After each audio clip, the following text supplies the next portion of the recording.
અનુસૂચિત 5 લાગુ હોવા છતાં પોતાનો સત્તાનો દુરુપયોગ કરીને આદિવાસીઓની જમીનો છીનવી રહ્યા છે, આદિવાસીઓના ખનીજો છીનવી રહ્યા છે, કુદરતી સંપાદનો છીનવી રહ્યા છે, રોડના નામે, ડેમના નામે, આ વિસ્તારમાં કોરિડોરના નામે, જીએમડીસીના નામે, હાઇડ્રોપાવરના નામે, જીઆઈડીસીઓના નામે, સરકારી આવાસોના નામે, સ્ટેચ્યુના નામે આજે આદિવાસીઓને એમની જમીનો છીનવાઈ રહી છે।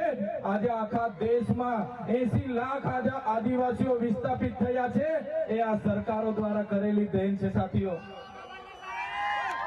આજે ગુજરાતમાં, આજે દેશમાં 8% આદિવાસીઓ છે।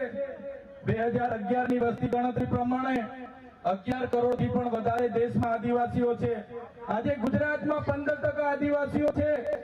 1 કરોડ 25 લાખ આદિવાસીઓ ગુજરાતમાં છે। 29 જાતિઓ ગુજરાતમાં આદિવાસીઓની છે। આજે તમે મને બતાવો કયા ક્ષેત્રમાં આદિવાસીઓ 15% છે, બતાવો મને। તમે સચિવાલયમાં જશો, આદિવાસીઓનું લિસ્ટ તમે માંગજો, તમે હાઈકોર્ટના જજની યાદી જોઈ લેજો, તમે ઇન્ડસ્ટ્રીયલના આપણા આદિવાસીઓને કેટલા લાભો મળ્યા છે જોજો, તમે રિયલ એસ્ટેટમાં આપણા આદિવાસીઓની સંખ્યા જોજો।